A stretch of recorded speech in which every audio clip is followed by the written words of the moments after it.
बंग देशर राजा होउछंती माणिक चंद्र। तांकर केते राणी थिले जानिछंती आज्ञा? हाँ मो टीका गोविंद कथा आपण मान कोन जानि नांती? 99 गंडा राणी। संख्या केते? गंडा को 4, 99 गंडा अर्थात 99 गुणन 4 समान 396 जन राणी।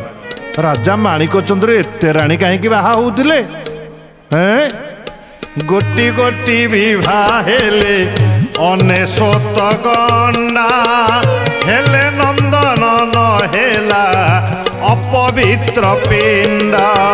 राधे गोविंद जय श्री राधे गोविंद, राधे गोविंद जय श्री राधे गोविंद। 396 जन राणी ग्रहण कले मध्य गोटी हेले पुत्र संतान पाइले ने राजा माणिक चंद्र। तेणु गोटिका पर गोटिए गोटिका पर गोटिए राणी विवाह ही चली माणिक चंद्र पुत्र संतान टे पाइबा पाई। कहीं आज्ञा पुत्र को आड़े पिंडदान करे, पुत्र काले पितृपुरुष को उद्धार करे, पुत्र काले वंश रक्षा करे। यही कुसंस्कार तत्कालीन समय प्रचलित थिला। कन्या संतान अपेक्षा पुत्र संतान को अधिक प्राधान्य दि जाऊला। कहीं आज्ञा सिंहासन आरोहण कर वंश रक्षा कर पुओ ना। तेणु माणिक चंद्र मन भीतर क्षोभ, जे पर्यंत मु पुत्र संतान न पाई से पर्यंत गोटिक पर गोटे राणी मु विवाह करी। राणी किए? राणी होउछंती अंग देशर राजा लाउचंद्र एवं राणी मौनावती कन्या मुकुता देई।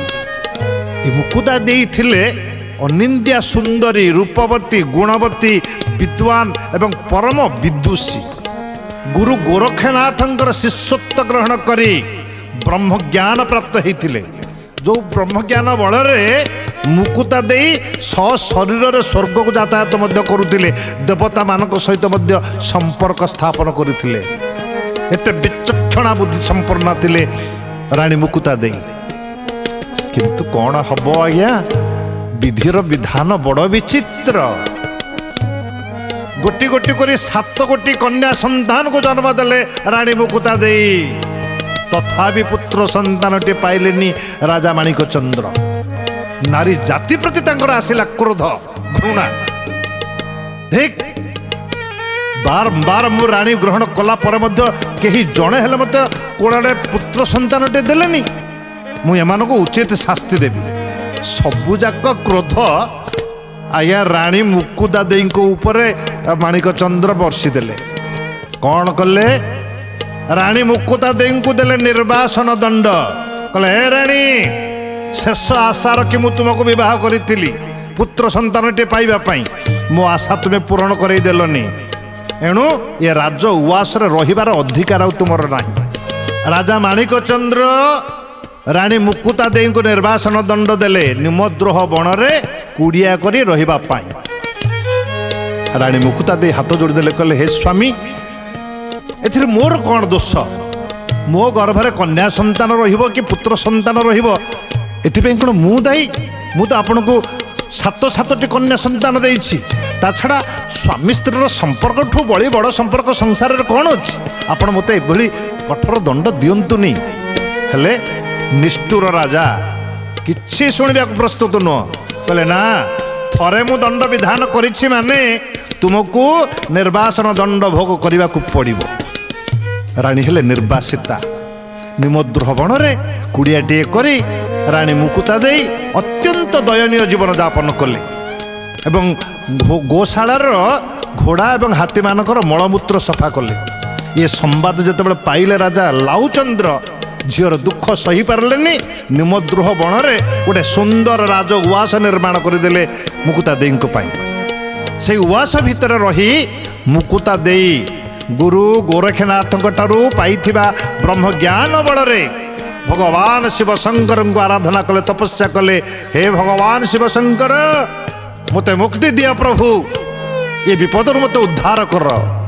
भगवान शंकर आशुतोष आज राणी मुकुता देईंकर भक्ति भाव अत्यंत प्रीत हो आविर्भाव हेले। आविर्भाव होई राणी को वरदान देले। ରାଣୀ କହିଲେ ହେ ଶଙ୍କର ଭଗବାନ, ମୋ କୋଳରେ ପୁତ୍ର ସନ୍ତାନଟିଏ ମୁଁ ଦେଇ ନ ପାରିଥିବାରୁ ରାଜା ମୋତେ ନିର୍ବାସନ ଦଣ୍ଡ ଦେଇଛନ୍ତି। ମୋ କୋଳରେ ଗୋଟିଏ ପୁତ୍ର ସନ୍ତାନ ଦିଅନ୍ତୁ ନା ପ୍ରଭୁ, ମୋର ନାରୀ ଜନ୍ମଟା ସାର୍ଥକ ହେଇଯାଉ, ମୁଁ ରାଜାଙ୍କୁ ମୁଁ ପୁନଶ୍ଚ ପ୍ରାପ୍ତ ହୁଏ, ଏତିକି ମାତ୍ର କାମନା। ଶଙ୍କର ଭଗବାନ କହିଲେ ରାଣୀ, ତୁମ ଭାଗ୍ୟରେଖାରେ ପୁତ୍ର ପ୍ରାପ୍ତି ନାହିଁ, କେମିତି ମୁଁ ପୁତ୍ର ସନ୍ତାନ ତୁମକୁ ଦେବି?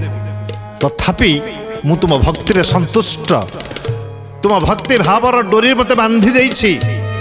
ଆଉ ମୁଁ ହେଉଛି ଶିବ ଶଙ୍କର ଅକର୍ମ କର୍ମଦାୟକ, ଯାହା କର୍ମରେ ନଥାଏ ସେ ସବୁ ଦେଲାବାଲା ହେଉଛି ମୁଁ। ତୁମ କର୍ମରେ ପୁତ୍ର ପ୍ରାପ୍ତି ନଥିଲେ ମଧ୍ୟ ମୁଁ ଆଶୀର୍ବାଦ କରୁଛି, ଅଚିରେ ତୁମ କୋଳରେ ଗୋଟିଏ ପୁତ୍ର ସନ୍ତାନ ପ୍ରାପ୍ତ ହେବ, ମାତ୍ର ସେ ପୁତ୍ର ହେବ ଅଳ୍ପାୟୁ। ଆଉ ଯଦି ଉପଯୁକ୍ତ ଗୁରୁ ଗ୍ରହଣ ପୂର୍ବକ ତାଙ୍କୁ ସନ୍ନ୍ୟାସୀ କରିଦେଇ ଭଗବତ ଶ୍ରୀ ଚରଣାରବିନ୍ଦରେ ସମର୍ପିତ କରିଦେବ, ତେବେ ସେ ପୁତ୍ର ହେବ ଦୀର୍ଘାୟୁ।